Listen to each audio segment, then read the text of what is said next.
Toujours en compagnie de Monsieur Vincent Gérin, maire d'Ayerscliffe. C'est la deuxième entrevue en ce qui concerne le suivi du conseil de ville du 8 septembre dernier. Alors, Monsieur Gérin, on a engagé il y a quelques mois déjà Monsieur Bastien Lefebvre comme directeur général. Et là, lors de cette dernière réunion, bien, on a officialisé son embauche. La période de probation est terminée.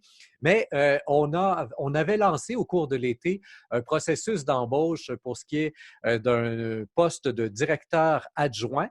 Et ça a somme toute été assez rondement entre l'ouverture du poste et la personne qui a été engagée. Alors, combien de candidatures est-ce qu'on a reçues pour ce poste-là? Et qu'est-ce qui fait en sorte qu'on a arrêté notre choix sur Mme Lucie Boucher?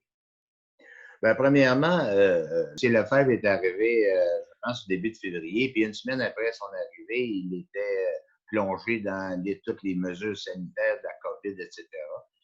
Ça fait que c'était une arrivée assez rock'n'roll, si on peut dire, pour son cas, dans son cas. Mais depuis ce temps-là, M. Lefebvre a su mener la gestion de la municipalité de façon très, très rigoureuse et très, très à notre convenance. Et c'est pour ça qu'on a, évidemment, après sa période d'approbation, décidé de, de l'engager de façon formelle, là, comme ça se fait dans ces cas-là. Et puis, il y a plusieurs dossiers. There's many files that Mr. Lefebvre a piloté et amené à bon port, like especially the Brownsville Road. That's a project has been accepted by the government. It's going to be completely redone the beginning of the next spring with a grant of over 400,000 from the government. That represents 75%. So we're very happy with this.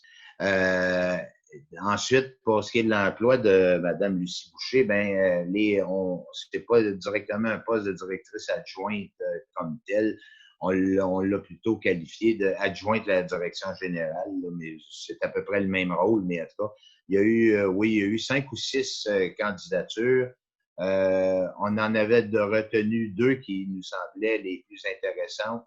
Et puis, suite à ces 2 entrevues-là, ça a été Mme Boucher qui a été retenue, malgré que l'autre candidate qu'on avait était une personne aussi très, très intéressante. Mais on a finalement conclu que Mme Boucher était la personne la plus apte à faire le travail qu'on espérait avoir d'un tel poste. Alors, elle a commencé lundi, hier, le 14. Et on a aussi on va avoir besoin en fait d'un nouvel inspecteur en bâtiment et en environnement, puisqu'il y a eu une démission là, du côté de la municipalité. Oui, M. Lataille avait manifesté vouloir occuper des fonctions différentes de ce qu'il occupait à la municipalité de Cliff. Et puis nous, on ne pouvait pas se permettre cette façon de faire-là, qui était correcte aussi, là. Mais ce qu'on a besoin, c'est un inspecteur en bâtiment. Et puis, alors, il a fallu M. Lataille, alors, nous a remis sa démission. Il est encore ici, il va quitter le 23, je pense, ou quelque chose comme ça. Et puis, on était satisfait de son travail. Cependant, M.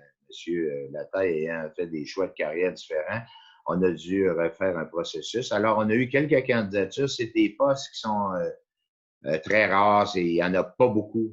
Il n'y a pas beaucoup de gens disponibles pour ce genre de poste-là. Mais on a quand même 2 ou 3 excellentes candidatures. On était contents en bout de ligne. Le processus s'est terminé lundi le 14. Donc, so we're very happy because we have 2 excellent candidates at DC, and we have interviews on Wednesday, which is tomorrow, and we're very two people are very interesting candidates, and we're very confident that we'll have a very good person in place to replace Mr. Lataille.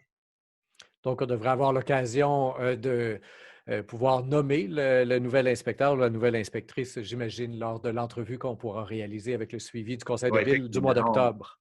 on pense bien que la nouvelle personne sera engagée dès cette semaine pour commencer peut-être pour commencer quand M. Lataille partira. C'est ce qui met fin à cette deuxième portion d'entrevue. Je vous rappelle, chers internautes, qu'il y a deux autres portions d'entrevue sur la page YouTube au microphone. Vous pouvez toujours les écouter et bien sûr bien, les faire circuler comme de raison.